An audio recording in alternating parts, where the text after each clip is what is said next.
Today we're going to be walking you through how do you do a TSP withdrawal. How do you transfer money out of the TSP? We're going to show you what the website looks like. We're going to go step by step with how you do it coming up next.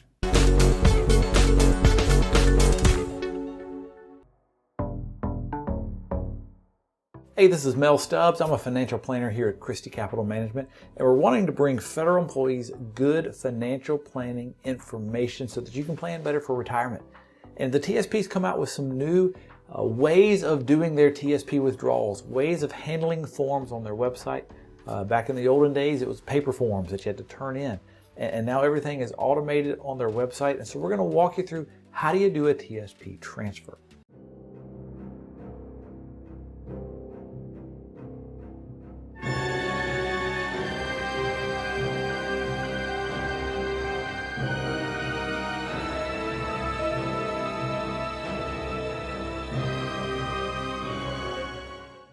So here's what it looks like when you log into TSP. And so to do a transfer, you're going to want to come over to the withdrawal tabs and click the orange withdrawal tabs. And so that takes you over here to where it gives you the choices of what you can do. And so you're going to want to come down to the age 59 and a half withdrawal and click Get Started. And so here is where you need to verify the spousal information. If you're married, make sure that's checked, have the right spousal information. Also want to have their email address. It's now very important to have the spouse's email address because no longer do you get things notarized and mail stuff in. To get the spousal consent, they have to be emailed. There's a DocuSign form that gets emailed to them. So with this step, you got to make sure that they have that correct. So certify that that's correct and then hit continue. Now you come up with how do you want to receive your withdrawal? And so if you are rolling it out into an IRA, you will pick the top button here, roll over the amount to an IRA or other employer plan. And then if it's going to an IRA, you would click the top button there, IRA. You scroll down and hit continue. Now you've got to pick how much money do you want to take out. So it shows here in this example, the balance is $495,153. And so most of the time people are moving it all out. So you do all of the amount available and click continue. Then it gives you some rollover choices. You see the amount requested was the full $495,000. You'll see here that it says taxable $495,000. We're going to get to that in a minute. So at the bottom here, how much money do you want to roll over? Most of the time people are doing all the cash available. In some instances you would put a specific amount in there. So now on this page is where you can see the rollover amount is the $495,000. Federal withholding is 0. So even though on the last page it showed taxes, hey, $495,000 is taxable, this shows you that no, indeed, it is a rollover and you are going to have no federal withholding. So you want to hit continue there. So here's your payment rights notice. It gives you instructions. Now, if you're receiving help, if we're helping you with somebody, then we've explained all these things to them. But if you're not getting help, you may want to click on each of these just to make sure is what you're doing taxable. If you mess this up, something could be taxable. If you send the money to your checking account, it's going to be taxable. If you're rolling it over to another IRA, it's not taxable. So here's the page where you can read through if you want to get special tax notice information. Go ahead and do that. I think in our example here, we are acknowledging that they understand that and they are hitting continue. So now you got to pick the destination. Where is the money going? So in our example here, it is rolling over to another institution. So you have to come down here to the third one down. You'll see rollover mailed to an institution. Not sure if it's a TSP rule or if it's an IRS rule, but the TSP is old-fashioned in that they do mail a check. So you click mail to institution. Now you've got to put in that institution's information. So institution name, type that in. You've got the rollover type. Make sure if it's going to an IRA, a traditional, you put traditional. You put the account number of the IRA that it's going to. You'll have to put that in twice to confirm it. Then you have to move down to the country and the address of the institution that it's going to. So make sure you fill that out correctly. Go ahead and hit save and return. So then you come down, you need to check the address you just put in. So check that third one down, roll over, hit the button, Now you'll notice here is where it comes, and the first time you do this, you in essence fail. It won't let you continue. So if you read up here, the postal address you've selected was added or updated within the past 7 calendar days. In order to process your request, you may choose one of 3 options. If available, select a postal address that's already been on file. Well, we don't have one. The first time you're doing this, you're putting it on file. And so what this means is you've got to wait 7 days, come back, do this process all again. And when you get down to this section, the address will already be there. So let's jump ahead to that. So now you've done the steps again. You've waited 7 days, you've come back, you've done these same steps again. When you get to this part, you'll notice when you hit the page, the address is already there. So you just click that third one down that you want to mail it to that institution number 1, and you'll see now it lets you move on.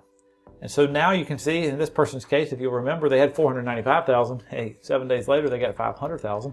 So that's good. So you're checking $500,000 is being rolled over, 0 federal withholding, and you hit the submit button.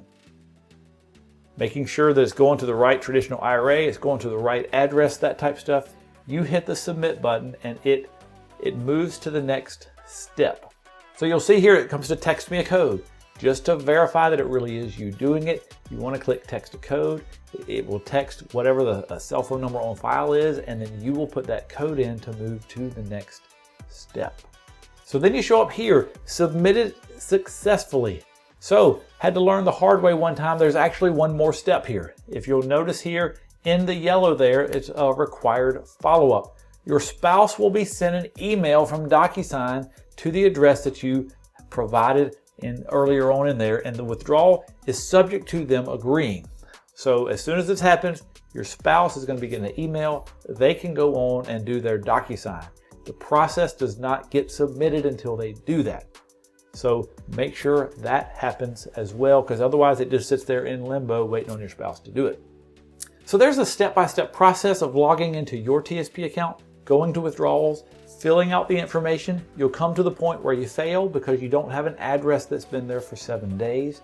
You put the address in, you got to wait 7 calendar days, and come back on day 8. The address will already be there. Then you can select it and keep moving forward. Making sure if you are married, your spouse has to do the email agreement to do it. Otherwise, it's held up in limbo. And this moves the money out into an IRA. Just to remind some people, why would you want to move money out into an IRA? You've got more investment options. You've got different investment options. You can receive help with determining how much to have aggressive, how much to have conservative. There's different investment options out there. There's financial planning help you can get to make sure that you have enough money, to make sure that the plan you have in place, that it looks like it's going to work. These are type of things that the TSP does not allow you to do. And then a big one is Roth conversions and tax planning. And what we didn't show you on the website is if you would have had Roth, where we filled out that it was going to a traditional IRA, you would go down to like a second institution and a second address, and you would select Roth IRA and put your Roth account number. And that way, when you move the money out, the traditional moves over to traditional, the Roth would move to Roth. You still can do it all at once. You just have to have that second account information put in there. But getting the money out of the TSP enables you to do tax planning with Roth conversions. So there's a handful of reasons why moving money out can be easier to maintain. The I in IRA is individual retirement account. You'll have a lot more choices, a lot more control, a lot more flexibility if you're in an IRA as opposed to the TSP. Now, if you're still working, you still get to contribute to the TSP.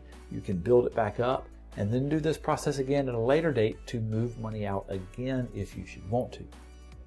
If this sounds like something that you may want to do, that the flexibility and the help is something that may help you in your planning, and you want us to help you with it, we would love to help people. If you've got $400,000 or more in your TSP account, and if you're looking to work with someone that understands your federal benefits, understands the TSP, understands financial planning, then you're in the right place. This is what we do. We work with federal employees and federal retirees, prepare and plan for retirement, and then when they hit 59 and a half years old, they can move money out of the TSP.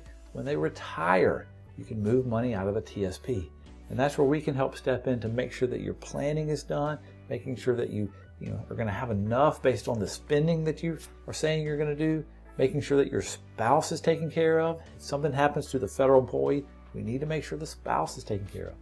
So if getting this type of help is something that interests you, if you have $400,000 or more in your TSP account, and if you're looking to work with somebody that understands your federal benefits, understands tax planning, understands finances, we would love to help those that want help. My name is Mel Stubbs. Please go to ChristyCapital.com. You can go over to talk to an advisor and give us some of your information. I'll be reaching out to you. You can call the number on your screen and get in contact that way. Basically want to set up a 10-minute phone call to kind of go over your situation, see if it's something that we can bring value to. Is it something that we can help with? And if so, then we can set up a different time to meet and kind of go into more detail about your situation. Hopefully this video finds you well. If you need help, please reach out to us. My name's Mel Stubbs. Happy planning.